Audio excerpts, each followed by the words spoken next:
Hi, so this week I learned a lot with classroom management and what I can do to better as a teacher. I also learned that I'm becoming really stressed and overwhelmed.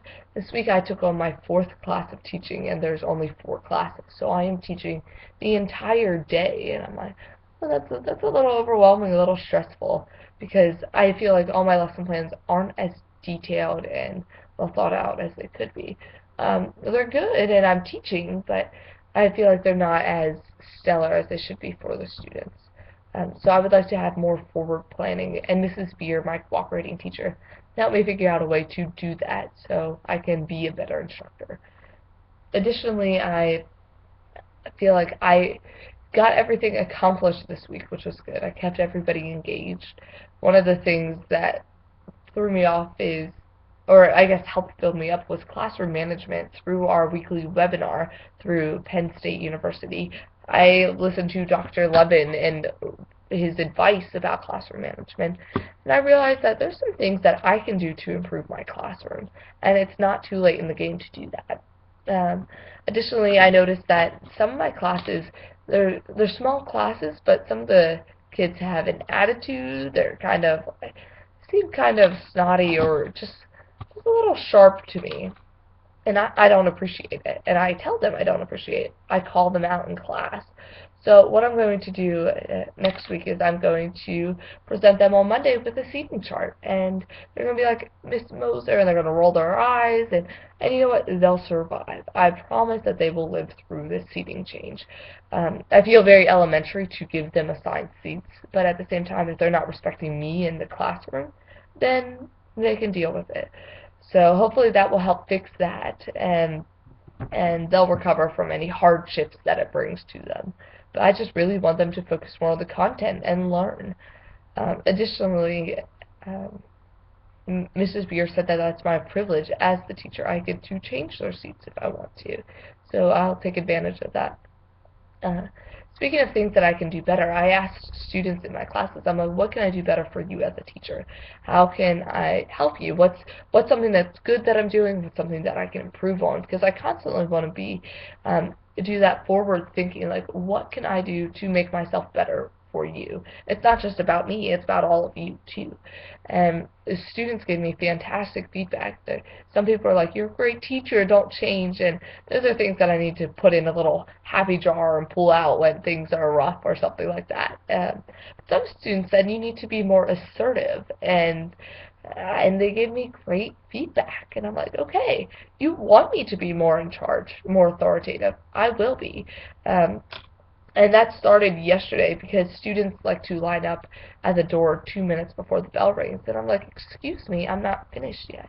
I feel a little bit small doing that because I'm kind of petite, and I feel like, oh, they're all bigger than me, they can take me over. But I need to, like, think tall, stand up, and say, no, you need to sit down. The bell is not done yet. Yesterday, a few kids gave me but there's only 30 seconds left. And I said, I don't care. The bell didn't ring yet. And, and they were really annoyed, but they sat down. So, one day of annoyance. We'll see what Monday brings. Maybe it'll be fantastic with that. But I want to get them trained to be like, I'm your instructor. I want you to be in your seat. The classroom is not over yet. The class time. So, that's good.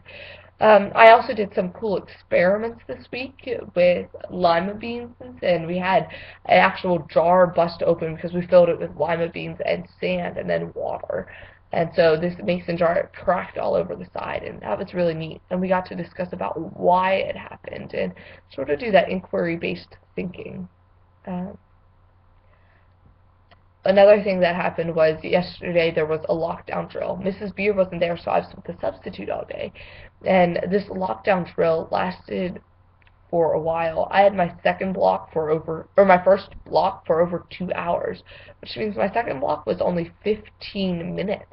Alright, so there were police dogs around sniffing for something. The principal said it was a drill, but I'm not, I guess it was a drill. That's what he said it was. But so we had two drills back to back this week, Thursday and Friday.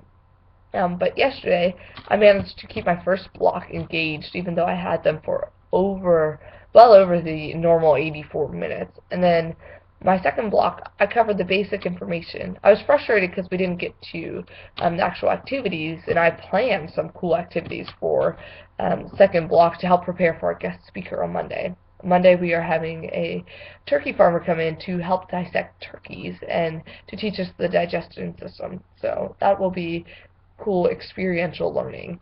Um, Overall, I think things are going well. I'm learning more about how I can be better prepared as a teacher and manage my own time. And I definitely hit my breaking point this week. And I'm certain that I'll push through and make it through because I believe in education and I believe in agriculture. So I guess I believe in ag ed. Uh, and I think that I can help to share and teach that information, which is exactly what I want to do.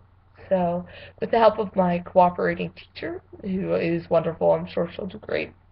And she can help me put together the pieces, and she is helping me put together the pieces, and just super kind. And when things get rough, I can always hug her big dog Fergie, and yeah, so things are doing good.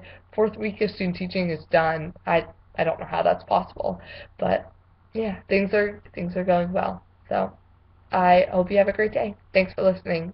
Bye.